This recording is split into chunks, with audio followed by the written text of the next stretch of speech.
Tantor Audio, a division of Recorded Books, presents My Whole World by Davidson King, narrated by Philip Alces and John Solo. Chapter 1. Atlas. All my life, I wanted to have purpose. Growing up in foster care will make you seek out something to belong to, and when I couldn't fit in, I created my own home, a world built around me. And I employed it with a bunch of misfits. Joker's Sin was the type of place I'd dreamed of. It fed my need to entertain, and everything was played by my rules. It had a rocky start, and sure, I made some shitty business decisions at first. But now, it was the most popular gay bar and nightclub in Haven Hart. Through the many years I'd been here, I'd seen other clubs come and go, and gay or not gay, none held a candle to Joker's Sin. The only one around for the last 2 years was Vick's Tricks, and what an eyesore that place was. Joker's Sin was unique, with spontaneous-themed days only my staff was aware of. If patrons wanted to know what they were walking into that night, they had to check out the Joker's Sin website, and Lord help you if you showed up dressed like a sexy alien on 80s night. My head of security, Ciro, would just make a swipe with his hand, and you'd be gone. I knew what worked and what didn't work in this business, and it was my whole world. If anyone tried to come between me and its success, they'd be met with a very angry man. "Keith quit." Max, my bar manager, rushed into my office in a panic. "It's Saturday night, Atlas, and I have no floor manager to help it all run smoothly." Fuck. What? Did he walk in, quit, and leave? I shut down my laptop and stood from behind my desk, knuckles pressed against the dark wood. Max, Keith wouldn't just up and quit. I loved Max like a brother, but the way he was squirming told me there was a lot more to this story. "We fought. Is that what you want to hear? He said I was a whore. I called him a prude ass. He told me to go fuck myself, threw my bar rag in my face, and left." Max pointed to his face, mystified by Keith's reaction. "And you know he quit. How? Maybe he just left because he was angry." "Oh, yeah. Ciro confirmed he quit." I rounded my desk and stood before Max, a good 4 inches taller and a lot broader than him. I knew I had a threatening stature when the situation called for it. Max was one of my best friends, and I didn't want to scare him, but it wasn't the first time this had happened. "How'd Ciro know Keith quit?" "Ciro came over to me after my argument with Keith and said Keith told him to tell you he quit. But I said I'd come tell you, and Ciro hates getting involved in personal drama, so—" He lifted a shoulder nonchalantly. "Max," I growled, "this is the 5th employee in a year that has quit because you couldn't keep it in your pants. I love you, but Keith's right. You're a whore. Fuck another employee and I'll kick your Italian ass right out of here. Friendship be damned." His expression was worrisome, and I was glad to see my words were affecting him. "This is my business, my world, and you're making it difficult when you act more the playboy and less the bar manager I hired you to be. You get one more fucking chance." "Atlas, come on, You're done fucking employees." I raised a brow. "Got it? Fuck.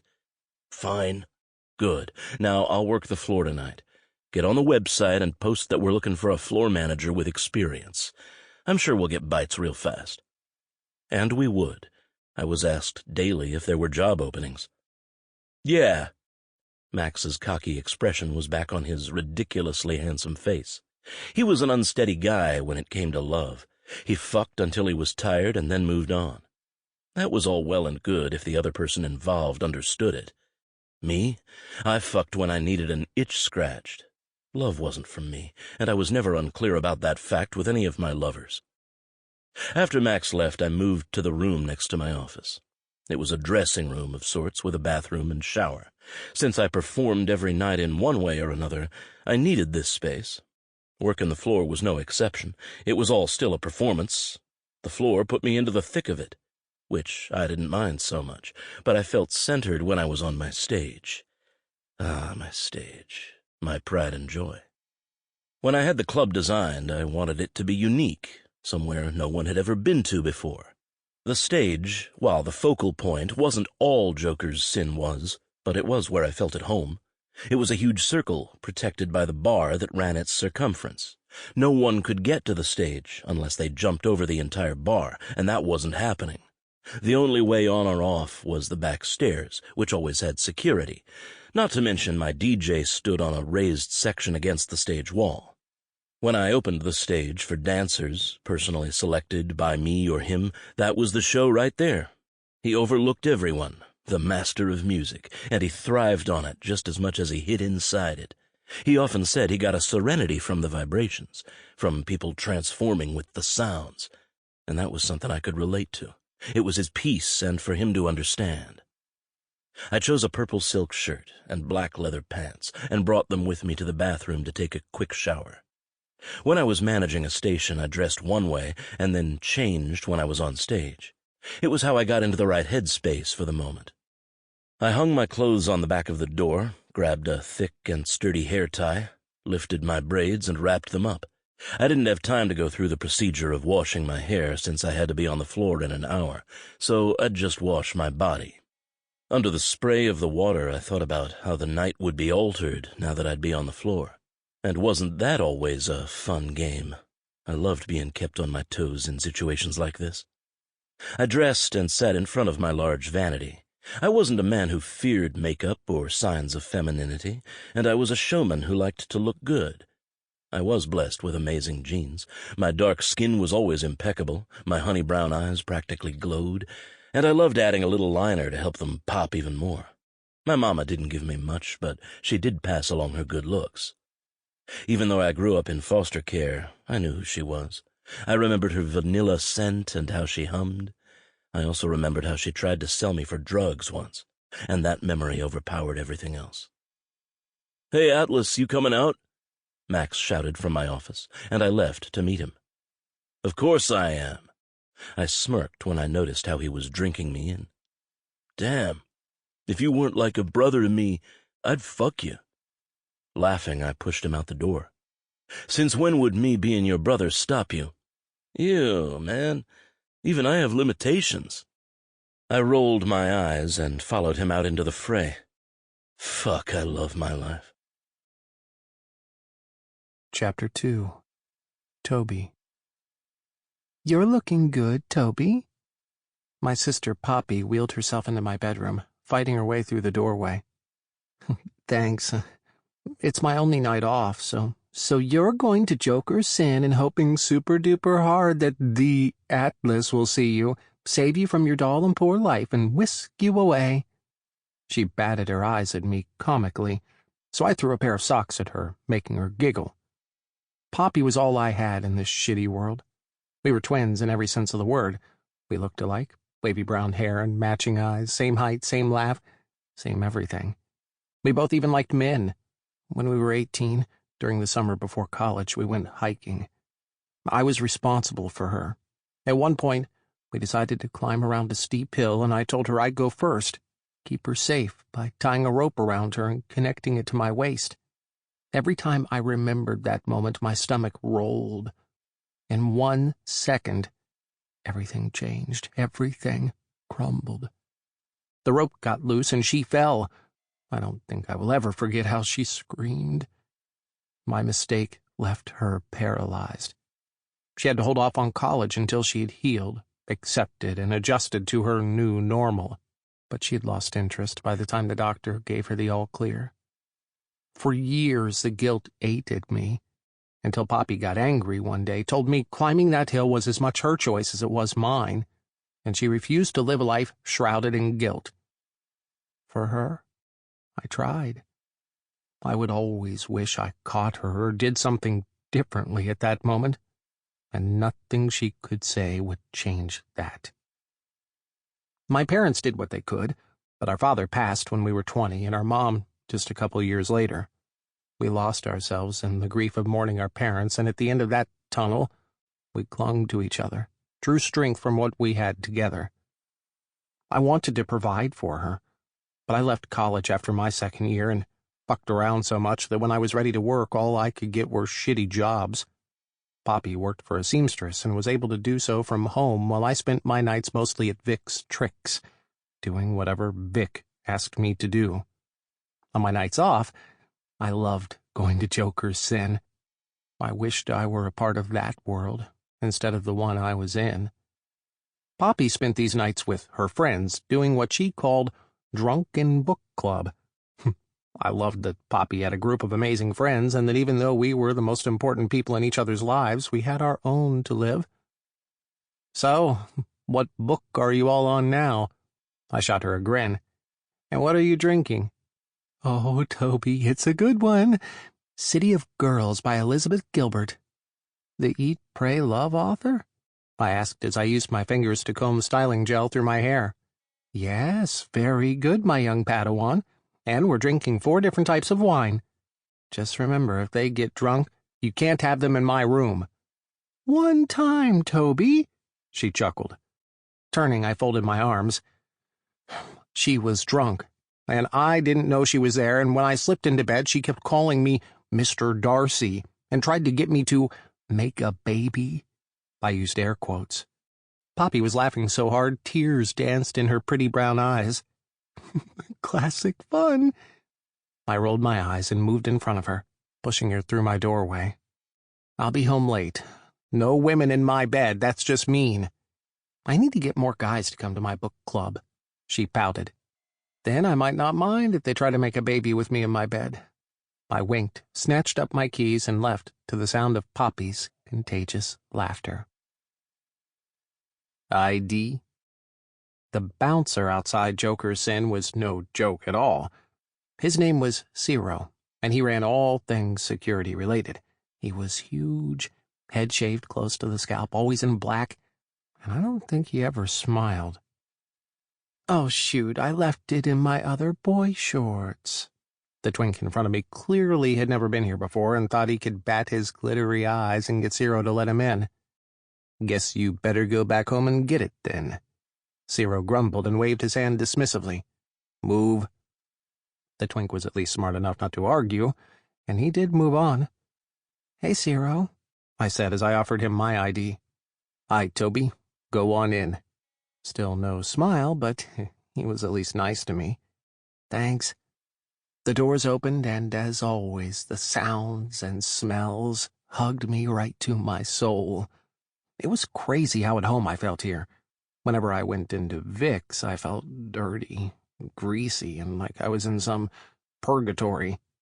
I accepted my life, but it didn't stop me from dreaming of one that was right here in this magical place. It was clear from the music playing that it was a full-on dance night. I was glad, too, because I'd forgotten to check the website to see if there was a theme tonight. My eyes went right to the stage where the DJ was on his pedestal. I loved how there was a song playing and a video to go with it behind him on a huge screen. This one was a remix of The Spark. I'd be sure to add it to my playlist. Bodies were jumping, swaying, spinning, and so in tune with the music it was almost poetic. Each person who entered this place felt that it. I don't know what it was, but it invaded you, and you were honored to be its slave.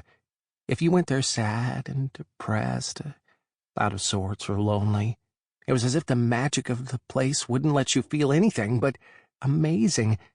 It would move your legs, force a smile, make you love just being alive. I walked over to the bar. Max must have been on the other side, so I ordered a watermelon margarita from another bartender and watched the stage that stood above the bar. Here you go, sweetheart. He winked and slid my drink over. It was nice to think I was desired by someone, even if he was just doing his job. Thanks. I sipped the delicious drink. Fresh watermelon squares made up the ice cubes. So fresh, so different from Vick's. It was obvious Atlas wasn't on the stage, and for a moment I wondered if maybe he wasn't working tonight. Spinning on the stool, I scanned the crowd on the floor. It was a sea of people, but I knew he'd stand out. I heard a cacophony of laughter so loud it jolted me. I turned, and there he was, the center of attention, surrounded by at least 20 people listening to whatever he was saying. I couldn't make out his story, but the animation on his gorgeous face told me it was probably the best story ever told. Just looking at the man made my heart ache like a lovesick child. "You got it bad, sugar." I turned around at the voice. I'd seen the guy around sometimes, but he never talked to me. He had hot pink hair, stunning makeup, and was dressed in some sort of glittery jumpsuit. What do you mean?" I shrugged and set my half-empty drink down. Hot pink man lifted his chin, gesturing to where Atlas stood. "I don't have time for pretending you don't know who I'm talking about. You got it bad for Atlas." Rolling my eyes, I didn't deny it. "Yeah, me and like 100 other people." He chuckled. "Try more like thousands." He stared at Atlas as if he were a science experiment, and I was intrigued by what would come out of those bright purple lips. "I don't think I've ever seen him with anyone longer than a night. Have you two, He laughed, transforming his entire face from sharp glamour to stunning joy. "Oh, hell no. Atlas is a hell of a guy, but I don't need that love him and leave him sort of thing." He held out his hand. "Everyone calls me Sparkles. Who are you?" "Oh, Toby?" Shaking his hand, I noticed his nails were red glitter, and wow, he was a show in himself. "I love everything about your outfit." Sparkles smiled. "Thanks, sugar. I'm a work of art, what can I say?" "You can say you'll let me drive you home tonight." Sparkles and I both turned toward the deep voice. Max stood there with a hungry gaze aimed at Sparkles. "Oh, aren't you sweet? But if I wanted herpes, I'd just head on over to Vick's." Sparkles' reaction only made Max huff, but I couldn't hold back my laughter. "I don't have herpes. Come on." Max gestured to his cock. "And they say romance is dead," Sparkles said and looked at me. "Don't sleep with that, ever. You'll likely die of something long and hard to pronounce." With that, Sparkles took the drink Max gave him and sauntered off. I finished my drink, ordered another margarita, and got lost in whatever Atlas was saying to his admirers. A guy could dream. Chapter 3. Atlas. "What are you doing tonight?" I tried to remember all the regulars at Joker's Sin, but there was no way to get everyone straight. I didn't recognize the one currently offering himself to me, however. "Working." He chuckled and slid his hand over my silk shirt. "Let me rephrase." The guy stood on his tiptoes, and I played along by leaning down to help him out. "Who are you doing later?" he whispered. "What's your name?" Placing my hand over the one he had pressed against my chest, I made sure to give him my full attention. It took balls to put yourself out there and tell someone you were interested in them. I wasn't about to make him feel less than the brave man he was. "Lance." "You're very sexy, Lance." And he was. He had on super tight jeans, a sheer white shirt, and he did his hair and makeup in a way that screamed he gave a shit. "I gotta work till close, though. I'm short a guy, but," I said when I saw his lips dip, "give me your number. I'll call you when I'm done for the night, and if someone else hasn't snatched you up, I'll gladly take you up on that offer." Lance was fast. He pulled his phone from the back of his too-tight pants and handed it to me. I wasn't an idiot. I never gave my number to one-night stands. I'd take his digits and call from my office when I was done. I learned that the hard way. "Give me your digits." I handed him his phone and took my own out. I knew he likely wanted to have my number, but he didn't argue. After I had it, I excused myself to check out the rest of the floor. Ledger, DJ Edge to everyone here, had just started another song, and when I walked up the stairs and signaled to him that I was going to get ready, he knew he had to prepare. I quickly went into my office and got into my stage wear. "Good evening, one and all." I loved the roar of the crowd as they focused on me at center stage. All the dancers had moved to the floor, and it was just me and Ledger. "This crowd has been amazing, haven't they, DJ Edge?" "Oh, hell yeah, Atlas. The best," he said into the mic attached to his headphones. "They deserve a reward for being so great." I eyed the crowd that was cheering and shouting how much they agreed with me. "All of them?" Ledger asked. "You should make it fun." This was part of the act, and Ledger had it down pat. "Oh, you have an idea?" With my microphone in hand, I moved closer to him. "Tell me."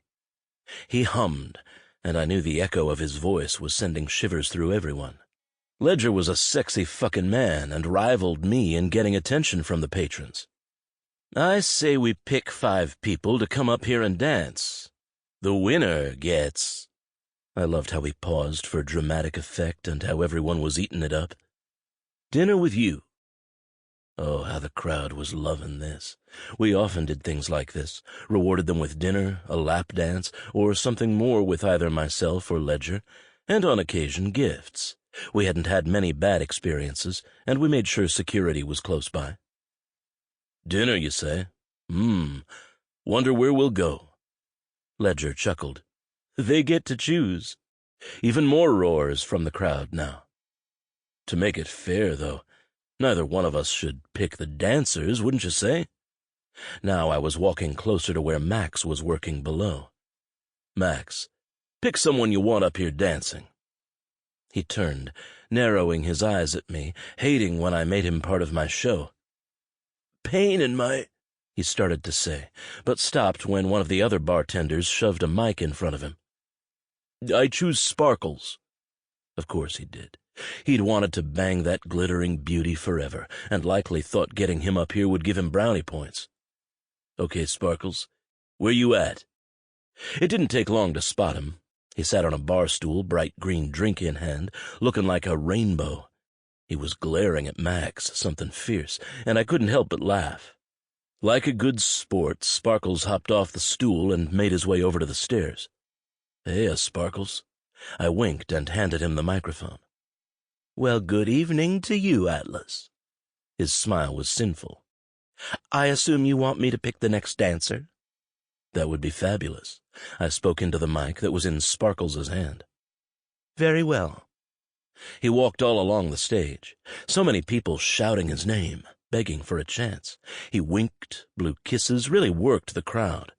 He stopped, smiled at me over his shoulder, and said, "Toby." I knew the name, as it wasn't incredibly common.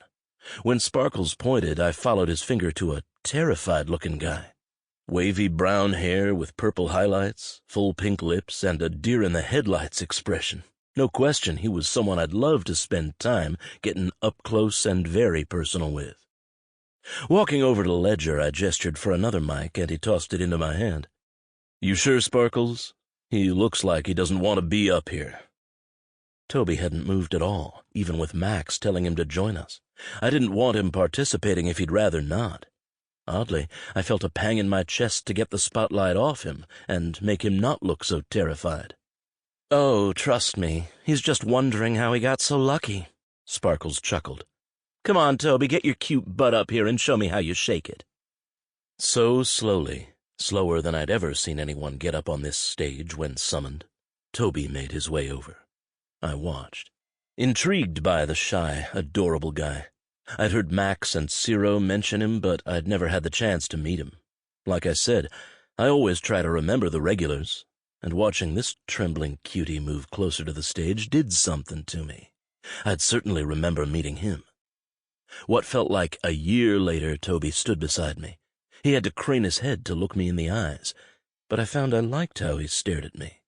Twinkling brown eyes, a light shimmer of eyeshadow, and liner decorated his gaze. Stunning. "Hey there, Toby," I said, and brought the mic to his mouth. "Holy shit!" he practically shouted, making the whole place laugh. "Wow, you got some fire in that body, don't you?" I shared a look with Sparkles that said he was likely out of his depth. "Well, Toby, I'm Atlas." Yeah, I know, you're great." Toby rolled his eyes, and I felt his embarrassment. That wasn't my intention, so I chose to move on. "How about you pick the next person? If you don't know their name, simply point, sweetheart." I winked, and Toby's Adam's apple bobbed, his lids fluttered, and yeah, he was enamored. It was sweet, but I'd be lying if I said I wasn't intrigued by the shy beauty standing before me, too. Sparkles came over and handed Toby his mic and stood beside me. After Toby took it and started walking the stage, stiff as a robot, Sparkles covered my mic with his hand. "That guy comes here once a week, only has eyes for you, and not in a creepy, I-want-to-wear-your-skin way. Trust me, he is living a fantasy right now." Nodding, hoping Sparkles was telling the truth, I continued to watch Toby. "How about that person?" Toby pointed, and I saw he was referring to Lance, because, of course, that was my luck. I was okay with that, though. Even if Sparkles was hoping I'd let Toby win, I was totally up for feeling Lance all over, too. But as I saw Lance's beaming smile and Toby's hesitant one, I couldn't help wishing I'd met Toby earlier in the night instead of Lance. Ah, Lance. I gestured him onto the stage, and he practically ran. "Looks like I get more time with you sooner than we planned, huh?" Lance said into the mic, and for some reason I turned to see if Toby had heard. But it was into the microphone, so of course he had. And damned if his frown wasn't equally as adorable as the rest of him. When we had all 5 dancers on the stage, I began explaining the rules. "Okay, boys, there are rules." All but Toby groaned. He appeared to really be afraid. "DJ Edge will start the music. You dance the best you can. There'll be a chair." One of my security walked up at that moment with one and placed it in the center. "There will also be streamers." I moved over to Max, who held up 2 pairs of dancers' streamers. I took them and put them on the chair. "We also have a dancing cage." I pointed to the ceiling where a cage slowly dropped. "And 2, yes, 2, poles." I took a step back as 2 dancing poles rose from the floor. "After each song, one of you will be eliminated. When the last one is standing, you'll be deemed the winner." Sparkles smirked. Lance was clapping, and the other 2 seemed excited enough, but I was worried about Toby, who was already sweating. "Okay, let's begin, shall we?" I gave Ledger the cue, and he started the first song. Chapter 4. Toby. I couldn't do this.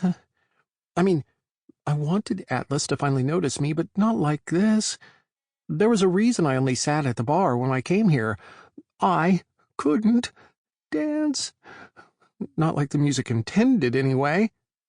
"Shake it, sister," Sparkle said to me as he took my hand and tried his hardest to get me to move. "I can't dance."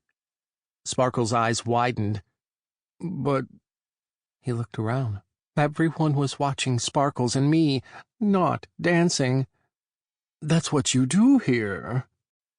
"Move it, boys," DJ Edge's voice rang out. I saw Lance and the others dancing like their lives depended on it. One took to the pole and another to the cage. "Leave me. Save yourself," I urged Sparkles. "I never leave a man behind." He winked, and I watched as he grabbed the chair Lance was about to sit on and dragged it over to me. "Sit." I did as I was told, because I was terrified, and everyone was watching, even Atlas. He crouched down over by Max, and they were talking. "Let's do this, Tin Man. I'll get you oiled up." And Sparkles straddled my lap. "Grab my ass." I did exactly as I was told. I sat there while Sparkles danced on my lap. He was like liquid as he slid to the floor, climbed up, and, wow, he was really rubbing himself on me. "Touch me," he said.